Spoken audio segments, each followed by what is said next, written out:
Thank you, Mr. Chairman. Now, historically, if an employer violated the rights of its workers through, for example, an illegal firing, the employer would be on the hook for damages. Today, though, some giant companies have figured out they can hide behind complex arrangements like subcontracts or franchises to dodge their legal responsibilities toward their workers. So I just want to pull this together about how this works. Big parent company controls every tiny detail of what the workers do, including how much they get paid, how they're trained, when they have bathroom breaks. But when, for example, an employee doesn't get paid their guaranteed overtime, or when the employees want to exercise their legal right to collective bargaining, the big company steps back and dumps all the legal responsibilities and all the costs on the subcontractors. That way, the big company gets all the benefits of having a bunch of employees with none of the responsibilities that go with it. Small companies can't do that. They're still on the hook to their employees, but not the big guys. So, Mr. Rubin, you've spent a long time representing workers who get hurt when their legal rights are violated, and the big parent companies that are making the money throw up their hands and say, don't look at me, the problems are for the subcontractor. How do we get to a point where little companies have a whole bunch of legal obligations to their employees, but big companies can duck out on these basic obligations for their workers? The laws had softened, and that's one of the things that this new board decision strengthens again, to give large companies the opportunity not only to contract out the work, but to contract out their legal responsibility when things go wrong, when the law is violated. And that's precisely what has happened with contingent workers in the modern economy.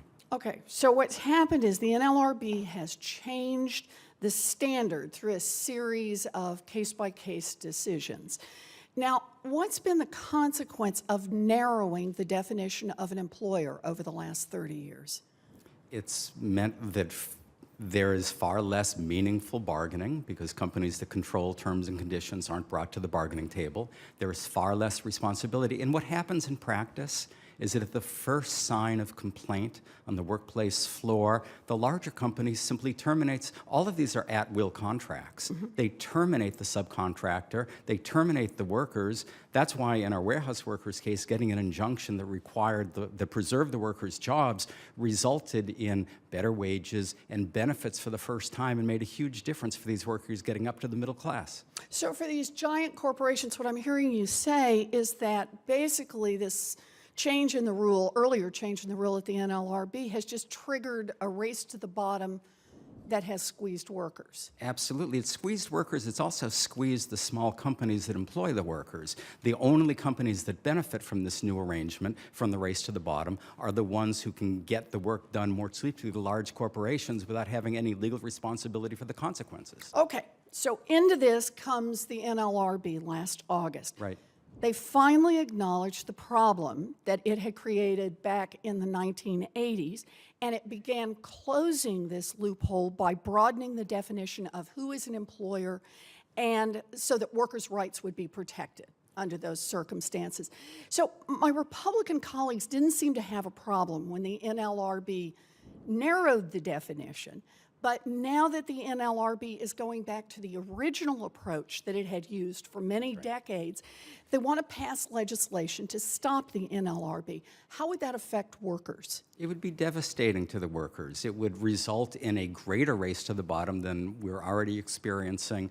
And with a bill that passes that makes this even more public, more companies, more large companies would be inspired to do precisely what these other companies have done, to the great disadvantage of the types of workers I represent. All right, well, thank you, Mr. Rubin. You know, I think this is pretty simple. The law says that an employer has certain legal obligations to its employees, like collective bargaining or responsibility when an employee gets hurt. And small employers have to abide by those rules. But some big corporations dodge the law by pretending that they are not employers. They don't fool the NLRB or much of anyone else, and now the NLRB has called them out on this.